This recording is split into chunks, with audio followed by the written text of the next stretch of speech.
Hello, this video is what I think about the future of our infrastructure. Some people view our future as being like Star Wars or The Fifth Element, where you have all these huge cities and flying cars that go by.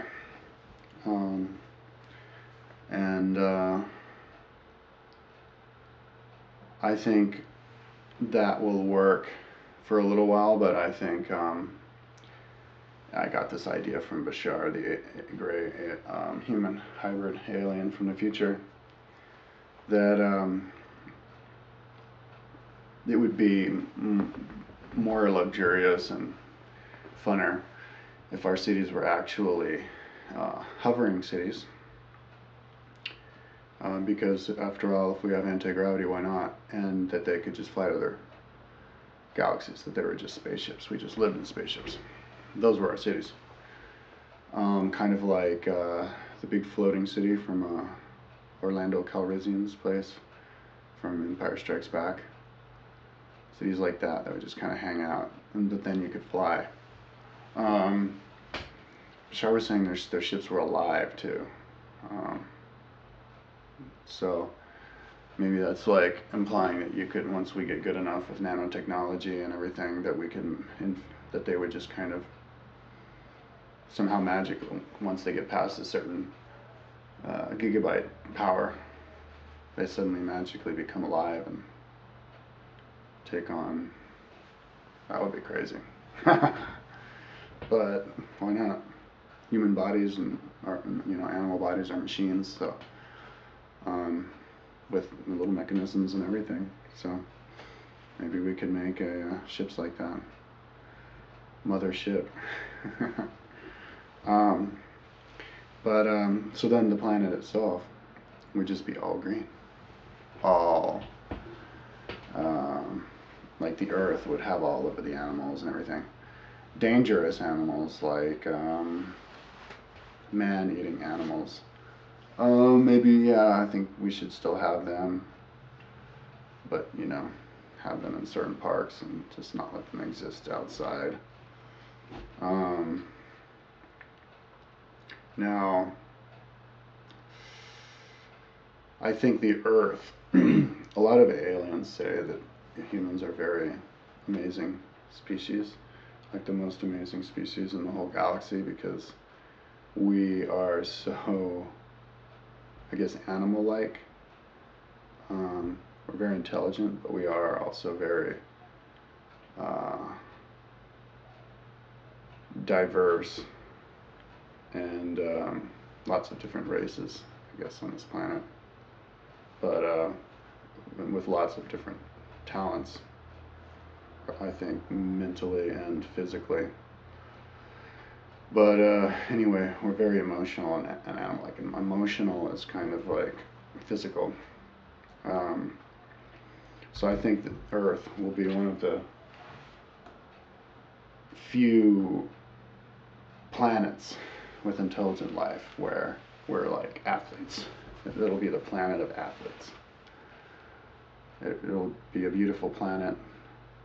Then we'll just do the skydive flying along the sides of those giant cliffs. Like, that'll be something that everybody does. Like, it won't be an extreme sport. It'll be just something fun that we like to do because we're so aggressive. Such a fun-loving species, and we have such a beautiful planet to do it on. And skydiving and physical activities too, like weightlifting. I think we'll do, just because we like to weightlift,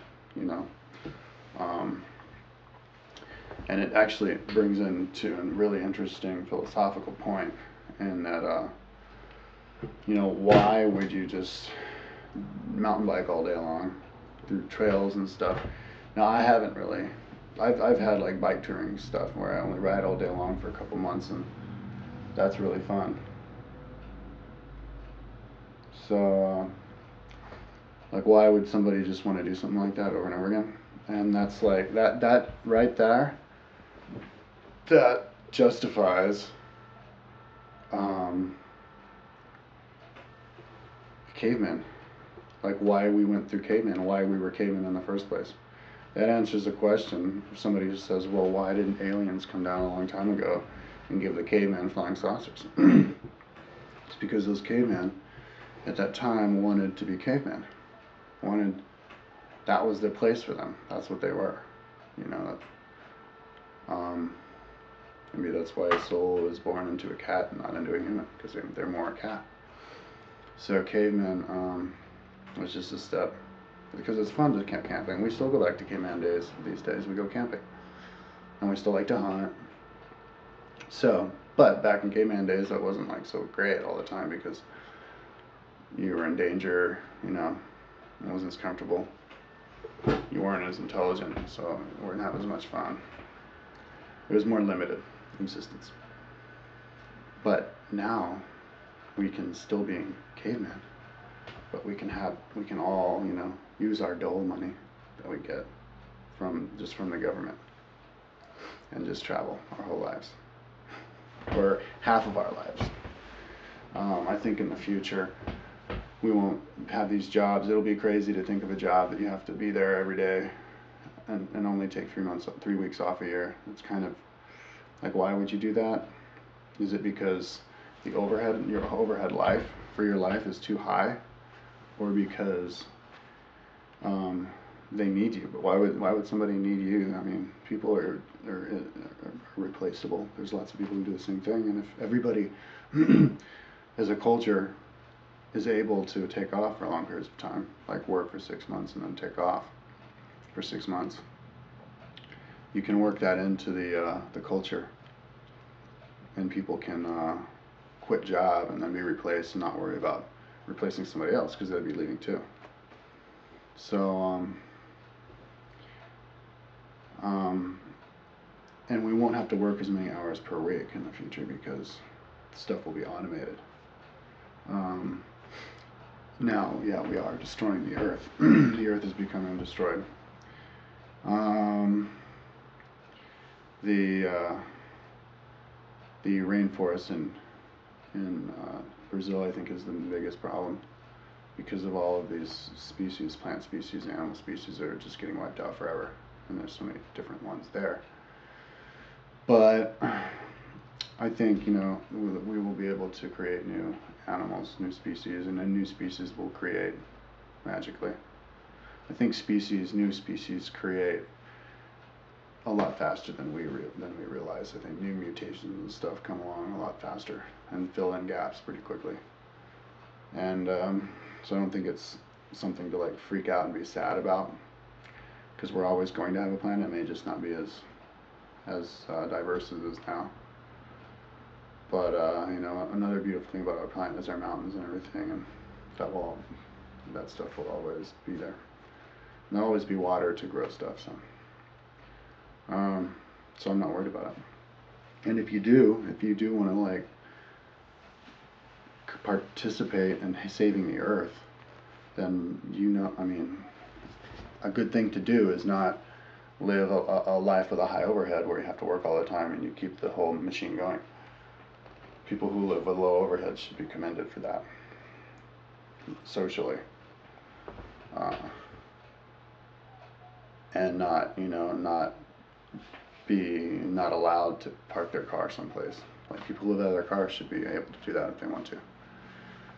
You know, it should not be difficult for them. They should be like parks where you're allowed to park overnight. You know, as long as you don't hang out, park in the same place twice or whatever.